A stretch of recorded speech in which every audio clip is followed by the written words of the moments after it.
नमस्कार।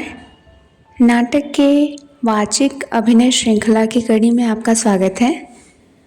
आज का नाटक पढ़ते हैं आषाढ़ का एक दिन, जो कि मोहन राकेश के द्वारा रचित नाटक है, जिसके पात्रों का परिचय कुछ इस प्रकार से है। अंबिका ग्राम की एक वृद्धा, मल्लिका उसकी पुत्री, कालिदास कवि, दंतुल राजपुरुष, मातुल कवि मातुल, निक्षेप ग्राम पुरुष, विलोम ग्राम पुरुष, रंगिणी नागरी, संगिणी नागरी, अनुस्वार अधिकारी, अनुनासिक अधिकारी, प्रियंगु मंजरी, राजकन्या और कवि पत्नी। नाटक का प्रथम अंक।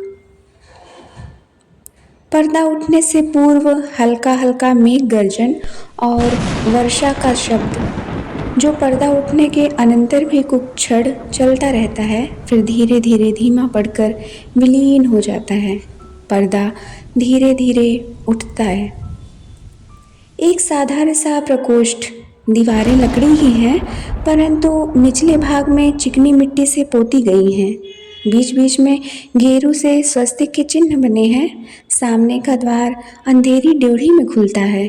उसके दोनों ओर छोटे छोटे ताक हैं, जिनमें मिट्टी के बुझे हुए दिए रखे हैं। बाईं ओर का द्वार दूसरे प्रकोष्ठ में जाने के लिए है। द्वार खुला होने पर उस प्रकोष्ठ में बिछे तल्प का एक कोना ही दिखाई देता है। द्वारों के किवाड़ भी मिट्टी से पोते गए हैं और उन पर गेरू एवं हल्दी से कमल तथा शंख बनाए गए हैं। दाईं ओर बड़ा सा झरोखा है, जहाँ से बीच बीच में बिजली कौधती सी दिखाई देती है। प्रकोष्ठ में एक और चूल्हा है। आसपास मिट्टी और कांसे के बर्तन सहेज कर रखे गए हैं। दूसरी ओर झरोखे से कुछ हटकर 3-4 बड़े बड़े कुंभ रखे हैं, जिन पर कालिख और काई जमी है।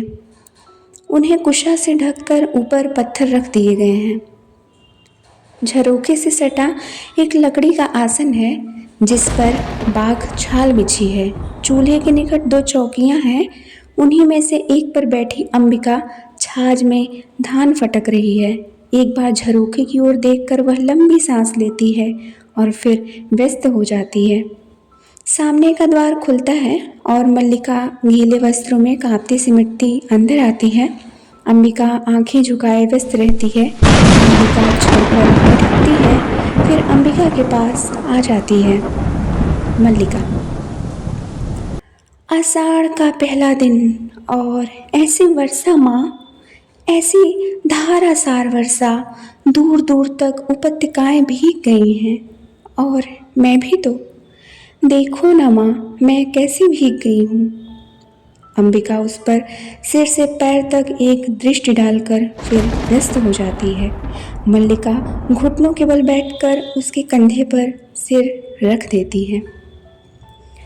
गई थी कि दक्षिण से उड़कर आती बकुल पंक्तियों को देखूंगी, और देखो सब वस्त्र भिगो कर आई हूँ। उसके केशों को चूमकर खड़ी होती हुई ठंड से सिहर जाती है।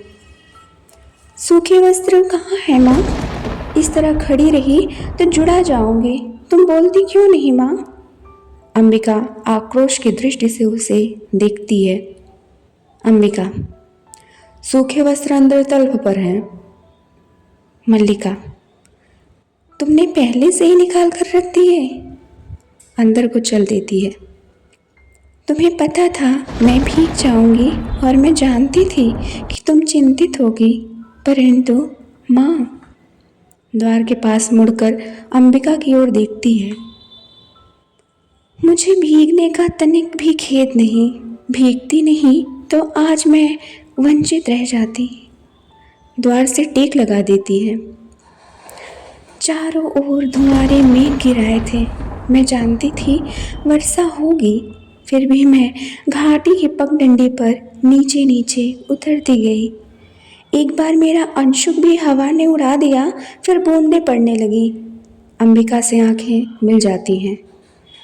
वस्त्र बदल लूं, फिर आकर तुम्हें बताती हूँ। वह बहुत अद्भुत अनुभव था माँ, बहुत ही अद्भुत। अंदर चली जाती है।